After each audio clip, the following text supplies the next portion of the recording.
What up, everybody? Welcome to Keeping It 9450, Codename WBB. And yo, we have WNBA madness, K. And you know how I feel about the offseason of WNBA. I always tell you over the phone, man, there's nothing to go off of. Sometimes there's no news, or if we watching college basketball, there's a lot of blowouts. But yesterday, we had a big announcement, and I'm going to hand the floor over to you because more about it than me.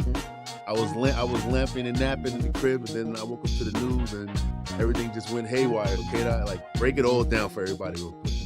Hey, yo, what up? What it is? What's popping? So it is an incredible deal that has gone down as reported by Howard McDowell of the Next Hoops.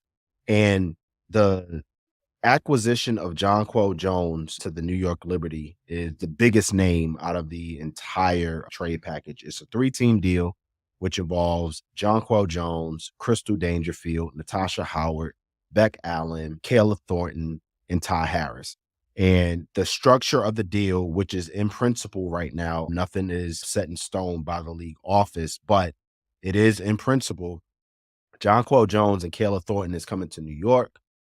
Beck Allen, Ty Harris, and the number 6 pick is going to Connecticut. And Natasha Howard and Crystal Dangerfield are going to Dallas. Now, again, as reported, this deal was something from what we understand is a situation where Jonquel Jones requested a trade and they made the deal happen. And right now, again, this is something just set in stone and has been reported all over the WNBA as well as WNBA Twitter, according to multiple sources that have corroborated with this particular deal. This, from what we understand, is going to happen. Let's talk about the madness of it. And I think that this is something that we've been talking about, just like you said earlier, from an offseason standpoint. This is things that we are waiting for, things that we are ready to talk about, and it's finally here. Yeah, man. I think this trade is crazy, man, because I feel like New York was plain and simple. You get a former MVP, somebody that can stretch the floor, somebody that says Sabrina Ionescu could work a pick and roll with, which is going to be scary. And also, I'm interested in seeing how Hangzhou and Jonquel Jones work together. I feel like they can work on both sides of the blocks together. They won't beat each other's way because they both can step out and hit the three. I think Jonquel Jones is probably a little bit better as far as getting the ball from the perimeter and driving to the basket and everything. But you get somebody you got a front court that's going to be 6'10" and 6'7", basically, with your power forward and center. I think that it's going to be interesting in New York. I really do. And then also, I do think that Kayla Thornton is an underrated signing, to be honest, underrated pickup, because she's a great defender. And when you got Benijah Laney and Kayla Thornton on the wings together, being that Benijah is probably the better scorer than Thornton, you can put Thornton on the best perimeter scorers in the W, and then that open up for Benijah Laney's offense even more. She don't have to have that burden of being a two-way player, even though she is a great two-way player. But you also win games by putting the ball in the basket. So I think that it bodes well to have that underrated signing of Kayla Thornton and things like that. As far as Beck Allen, you're losing some shooting. You losing shooting, but it's Jonquel Jones, man. Really, it's Jonquel Jones. And I think that she's going to be hungry because of the season that she had that was below standard for her liking. Because we seen what she did during MVP year. She was just dominant. I think she was like probably the only one to average a double. So I think that she wants to get back to that level of play. And Kate, I remember as many times as we talked in our text messages or like phone discussions, and I knew something had to be going on in Connecticut, Kate, because with Alyssa Thomas and Jonquel, because I feel like this. Now, I can understand if there was an issue with the ball, if it's 4 scorers, you know what I'm saying? But it was only them 2. But it was always something there. It just felt like Jonquel wasn't really engaged. Now that you see the reports that she actually asked out of Connecticut and that she met with a couple of teams in regards of where she wanted to be traded to, and it happened. And then also kudos to Connecticut for actually helping Jonquel out, getting her wherever she wanted to go, and also they're getting something in return.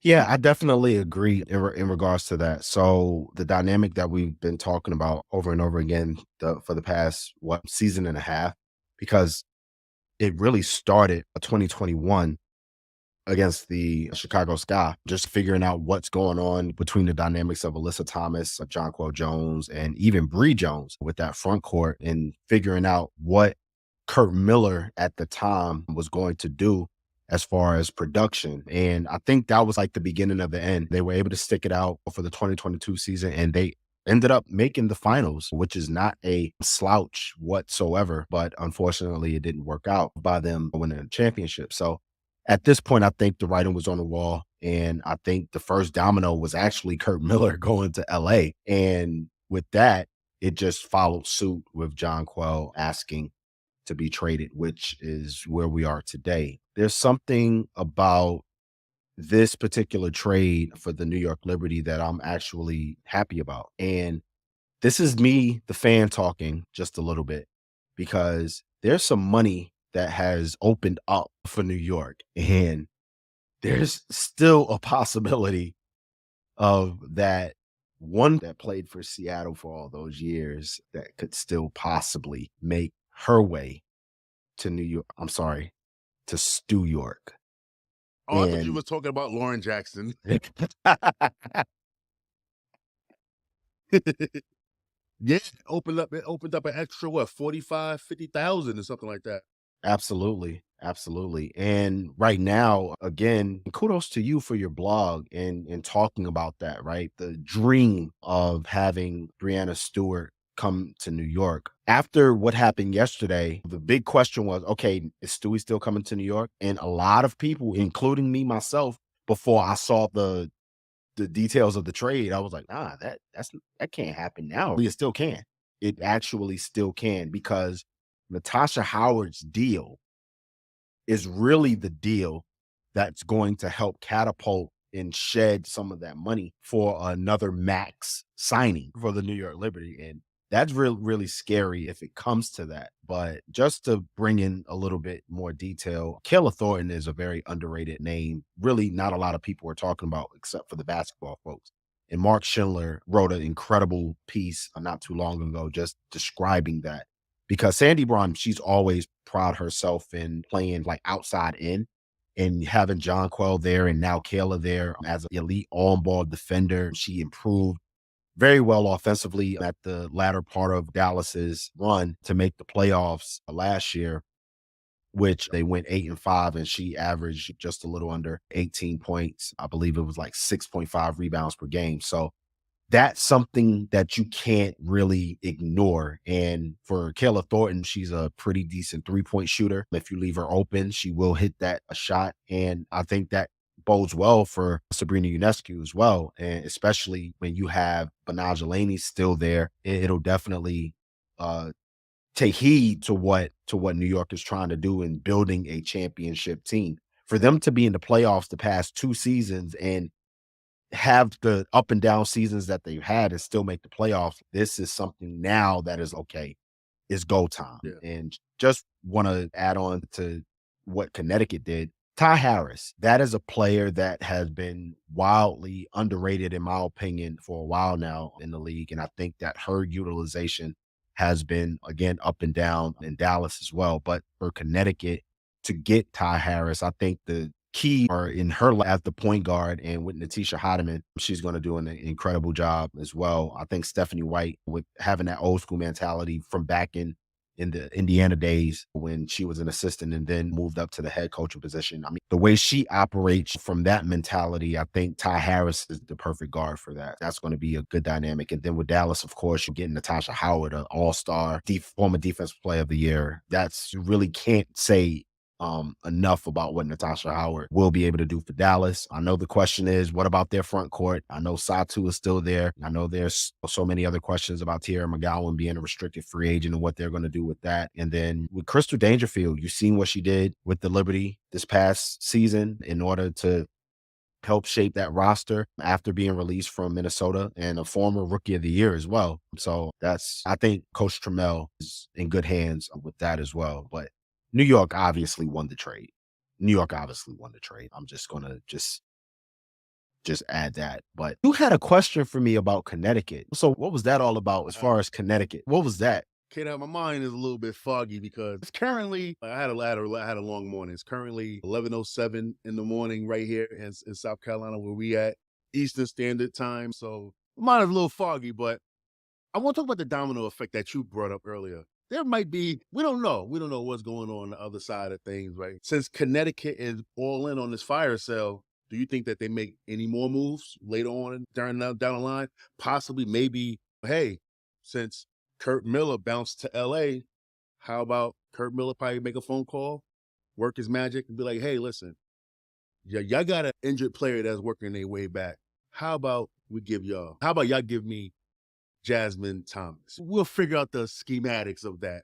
But how about we make a deal like that? It could be anything, K-Dot, man. I just feel like what Connecticut is doing right now is going to be like a rebuild of sorts with the 2024 draft coming up, which is going to be the best draft lottery of all time. I feel like in WNBA, because with those players that's coming out or potentially coming out in 2024, I feel like with the lottery, you don't lose at all.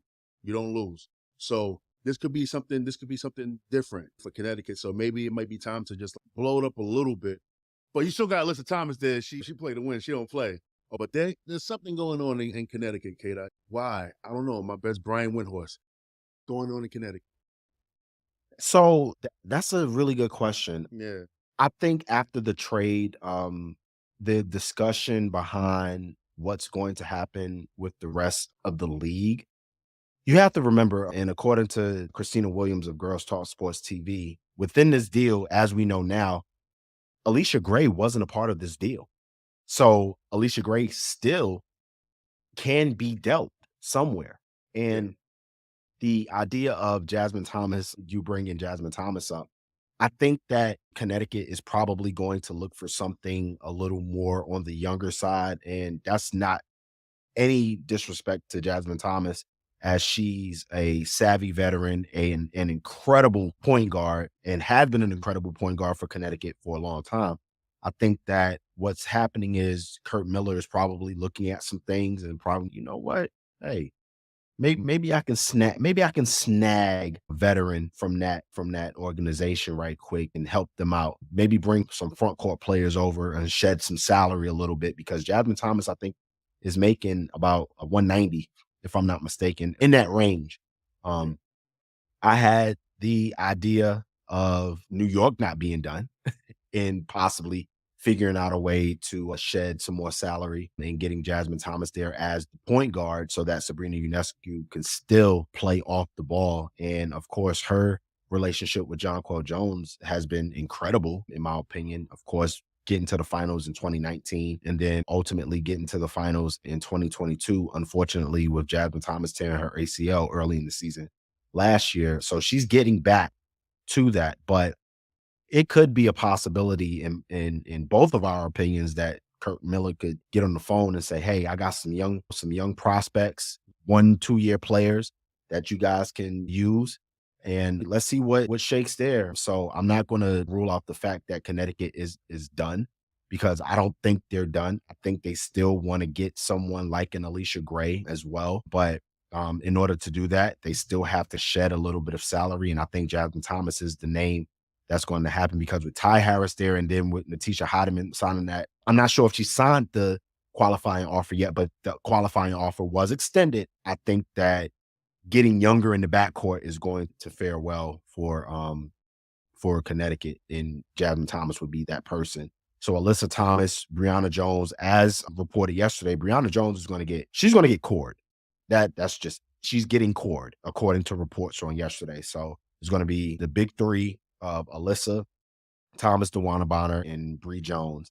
And then with having Ty Harris there at the guard spot and Tisha Heidemann there as well, I think Jasmine Thomas is going to be on the move, in my opinion. We'll see. We'll see what happens.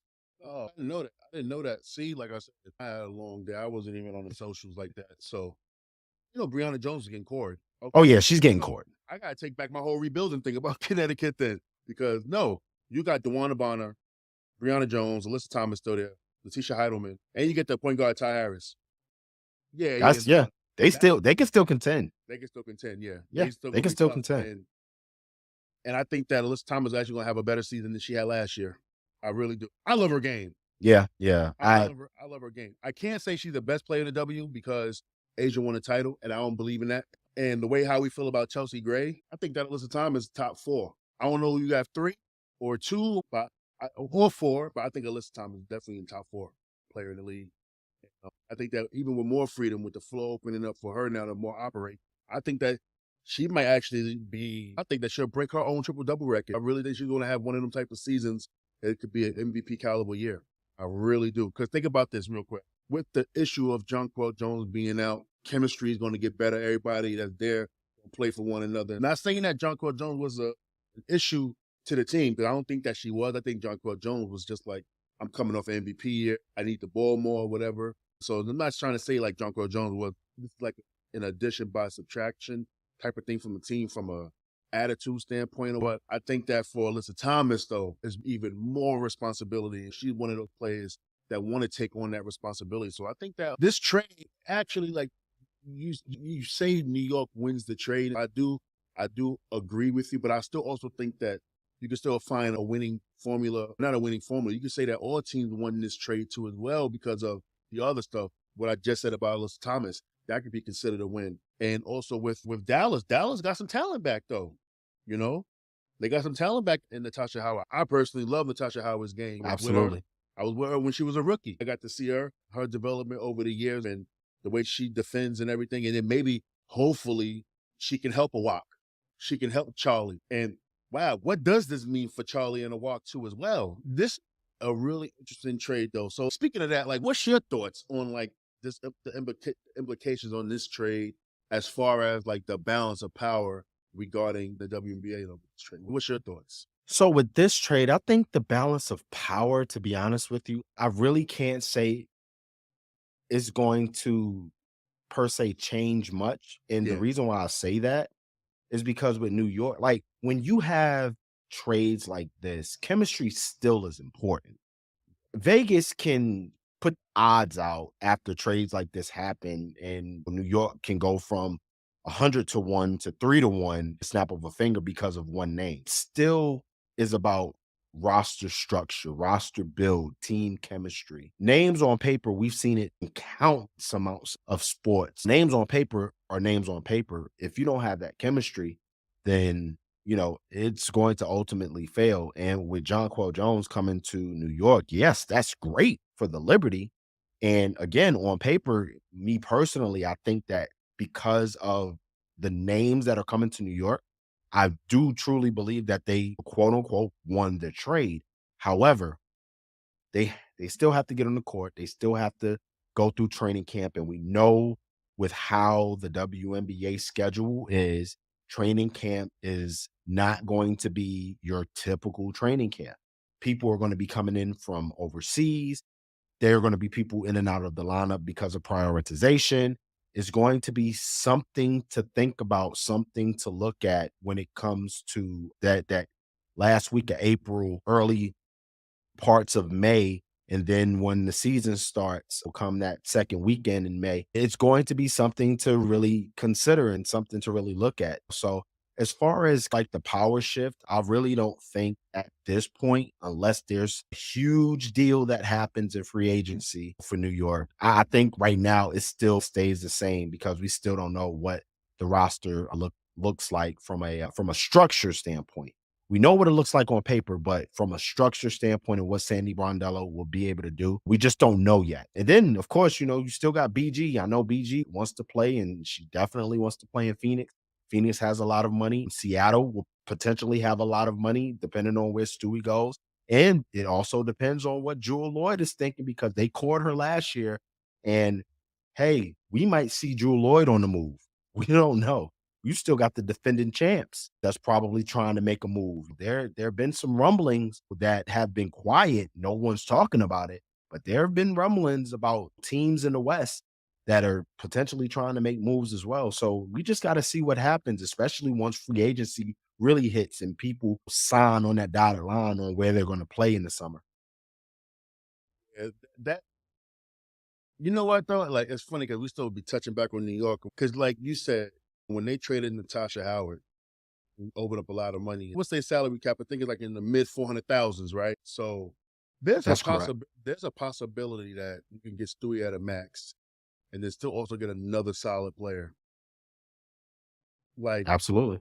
it could really be something, man. And I know that we talk about like Stewie's bouncing. We don't really know like what's going on. But I do honestly, if we being honest though, I do think that Drew Lloyd has a better chance of getting moved than Stewie leaving. If I'm Seattle, right, are you really keeping Drew Lloyd over Brianna Stewart? What's going on? Because we're reading and seeing a lot of things regarding Brianna Stewart leaving Seattle. But I'm like, hold on, that's your franchise right there. That's one of the greatest players you ever had in your franchise. And I think that you should be doing everything you could to keep her. It's obvious you can't core her because you already cored Jewel.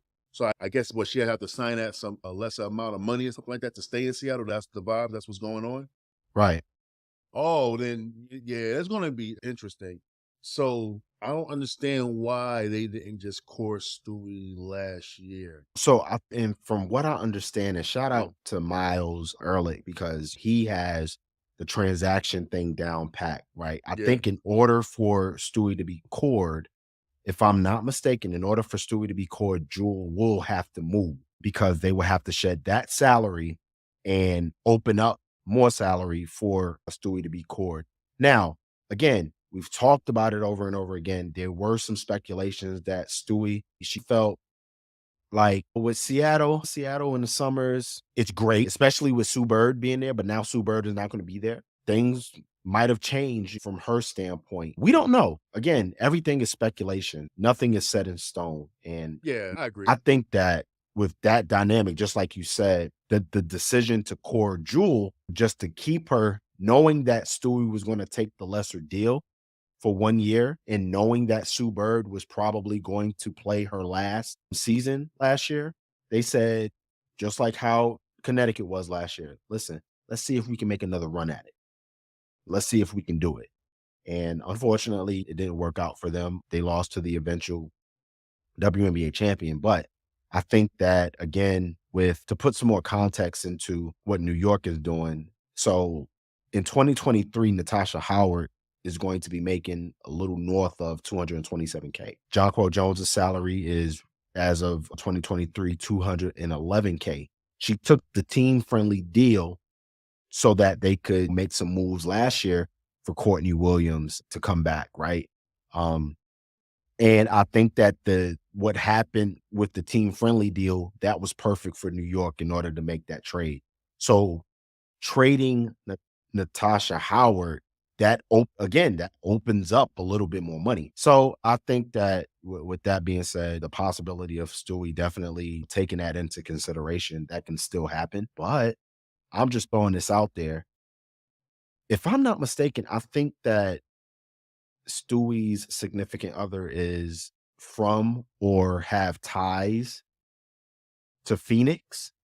I'm Yeah. just throwing it out there. I'm just throwing it out there. I'm not saying that it's going to happen, but I'm just throwing it out there just because it again, everything is speculation, but I think ultimately the majority of the people involved in what we think is Stewie is probably going to either end up staying because Seattle has the most money to work with, or she takes her talents back home to New York.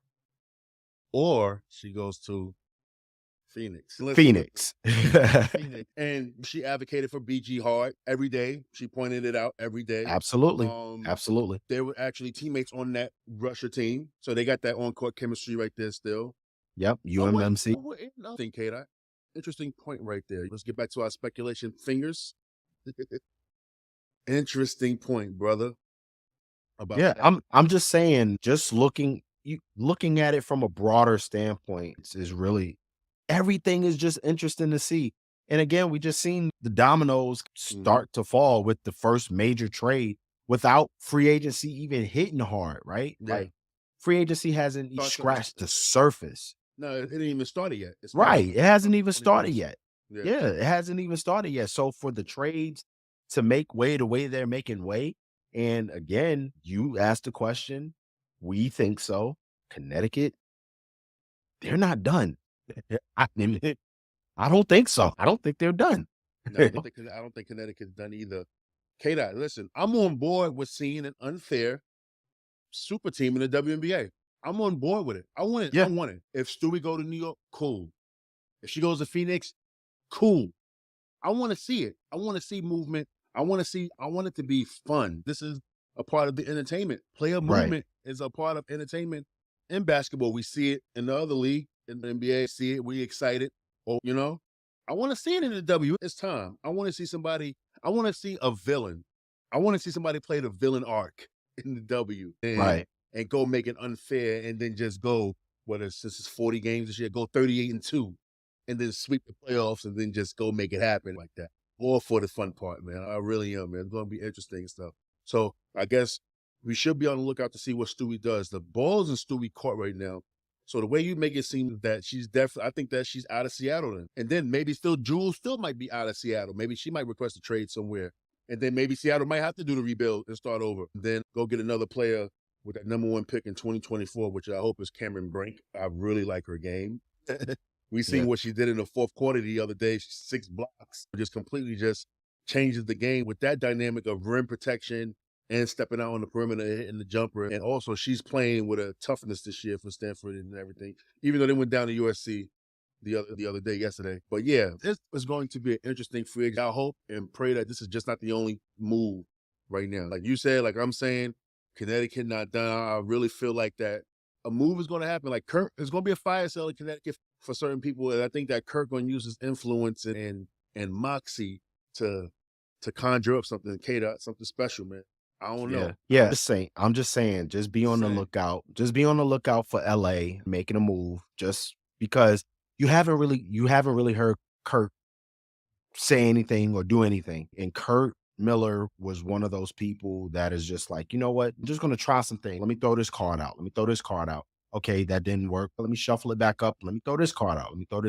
So I think that definitely with this idea of this 3-team deal that just occurred, Connecticut is probably going to do some more. I think obviously Dallas is going to do some more because I know Alicia Gray wants to trade, and the teams were Connecticut, Atlanta. I'm blanking on the other two. I think Washington was probably a part of that as well, if I'm not mistaken. And there was one more team that was also involved in discussions. So I got a question. Yeah. I'm sorry, hand raised. Hand raised. For those watching on the video, listening to the podcast, I got my hand raised. I got a question. Hey, K-Dot, would you trade Alicia Gray for Benai Jelani? I think I would. And the reason why I would, and that hurts me to my core that you even asked me that. Because Benai Jelani is obviously one of my favorite players in the WNBA. Listen, let's run it down real quick. You wrote about her in the blog post that we did. Absolutely. Absolutely. She is the first ever winner of the Keeping It 9450 Codename WBB Player of the Week award and everything. So we have her in high regard. But K-Dot, man, listen, I'm taking the gloves off, man. I'm tired, man. I want to see some movement. Everything is on the table, yo. Everything's on the table, yeah. Go ahead, man. And really, if you're looking at it from a money standpoint, Benai Jelani this year, she's going to be making $201. Alicia Gray is going to be making, if I'm not mistaken, 160. Hey, that sheds a little bit of money as well. You make that trade, if it's possible, if you make that trade straight up, then yeah, why not? You get, again, versatility in Alicia Gray. You get defense in Alicia Gray. You get playmaking in Alicia Gray. And I think that because Alicia Gray is, if you will, it takes away from speculations of Benai Jelani being in and out of the lineup. We know that she was out 8 weeks with a knee injury last year, and I know that she put on an all-star performance in 2021. But at the same time, you get the sure ability of being on the floor with Alicia Gray. And that, again, that's no slouch to Benai Jelani because, again, one of my all-time favorite players, even with her young career. But if New York gets that call from Dallas and say, hey, Alicia Gray is on the block, and I know that you got a possibility of re-signing her, why not listen and why not try to jump on that offer? I would like it. Yeah. I don't know if WNBA Twitter would like it because Alicia Gray is a fan favorite and everybody knows that If you're not from New York, you don't really care for New York. It is what it is. Yeah, But I think that's a great question, and I think that if I'm the GM in Cobb, I would take a listen. yeah. That's man. Listen, you know what's crazy? And we didn't really dive in on Sabrina Ionescu's dynamic with it. We didn't even really go too deep into it. I think that we should once this trade is actually official and everything. Right now, we just being everything is alleged and everything's hypothetical right now. It can happen, but we do think that Kurt Miller going to do something else. We think that something's going to happen with Connecticut again. You know what I'm saying? Yeah, there's another trade brewing in Yeah. Connecticut, I believe. I don't think you make that move for Ty Harris and have the quote unquote faith in waiting for Jasmine Thomas to rehab and get ready for the season. I think that they're ready to be in go mode. And unfortunately, Jasmine Thomas is probably the name that's going to make the move. Yeah, because you don't want to be like worrying about what's going on in the training room and doing this, that, and the other. You got close. Y'all was in the finals last year, so y'all trying to get back. You have a great opportunity to get. So it's just time to really just focus on what's going on inside of the locker room, not what's going on in the training, on the training table like that. And then Kurt Miller, he really has the rebuild team that he can wait on a player like Jasmine Thomas because it's called high risk or high reward or like that. The reward is greater than the risk, to be honest, with Jasmine Thomas. So I think that she's a really good player. And when she had that point guard position, just think about it. If she was healthy, I think that series would have been different. Will Vegas have win? Maybe. But I think that Kelsey Gray would have been contained, not locked down, because defensively, Jasmine, she's a dog on the defensive end. Like, she don't play.